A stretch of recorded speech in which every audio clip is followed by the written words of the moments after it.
হামজা চৌধুরীর আগমনের পর দেশের ফুটবলে যে পরিবর্তনের হাওয়া লেগেছিল তাতে কিছুটা বাধা পড়ে ফাহমেদুলের চলে যাওয়া। ট্রেনিং ক্যাম্পে প্র্যাকটিস করার পরও তাকে স্কোয়াডে না রেখে ইতালি ফেরত পাঠিয়ে দিলে খুবই ফেটে পড়েন ফুটবল ভক্তরা। এ নিয়ে বাফুফে সভাপতি তাবিত আউয়ালের সাথে আলোচনাও করেন তারা। বাংলাদেশের হয়ে অভিষেক ম্যাচেই নিজের সামর্থ্যের প্রমাণ দিয়েছেন হামজা। ভারতের অ্যাটাকিং লাইনআপকে নিজের পকেটেই রেখেছিলেন প্রিমিয়ার লিগ খেলায় তারকা।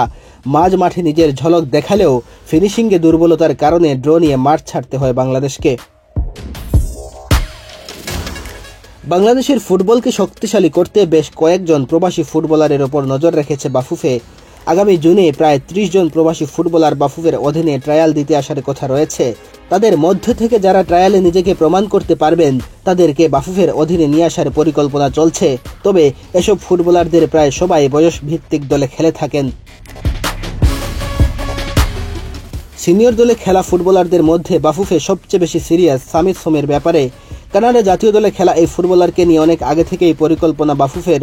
সামিত সোম খেলেছেন কানাডার অনূর্ধ্ব 20 এবং 21 দলের হয়ে, জড়িয়েছেন কানাডার জাতীয় দলের জার্সিও। তবে আপাতত জাতীয় দলের বাইরে আছেন বাংলাদেশি প্রবাসী এই ফুটবলার, যার কারণে বাংলাদেশের হয়ে খেলার সম্ভাবনা বাড়ছে।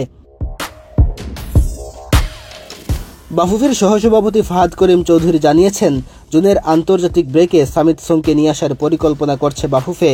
সেক্ষেত্রে সব প্রক্রিয়া সম্পন্ন করে আগামী জুনে সিঙ্গাপুরের বিপক্ষে তাকে বাংলাদেশের জার্সিতে দেখা যেতে পারে। 2023 সালে কানাডা প্রিমিয়ার লিগের চ্যাম্পিয়ন হয়েছিল ক্যাভালরি এফসি। সেই দলে তখন খেলছিলেন সামিত সোম। সামিত সোম নিজেই বাংলাদেশের হয়ে খেলার জন্য আগ্রহ প্রকাশ করেছিলেন।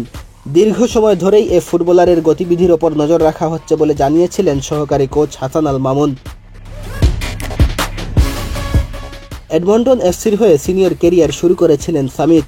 2017 থেকে 2020 সাল পর্যন্ত খেলেছেন মেজর লিগ সকারের দল মন্ট্রিল ইম্প্যাক্টের হয়ে। কানাডা অনূর্ধ্ব 20 দলের হয়ে 7 এবং অনূর্ধ্ব 21 দলের হয়ে 4 ম্যাচ খেলেছেন। কানাডা জাতীয় দলের জার্সিতে বার্বাডোস ও আইসল্যান্ডের বিপক্ষেও খেলেছিলেন সামিত সোম। সব ঠিক থাকলে এবার বাংলাদেশের জার্সিতে দেখা যেতে পারে এই মিডফিল্ডারকে। মেহেদী হাসান তালহা, বাংলাদেশ প্রতিদিন।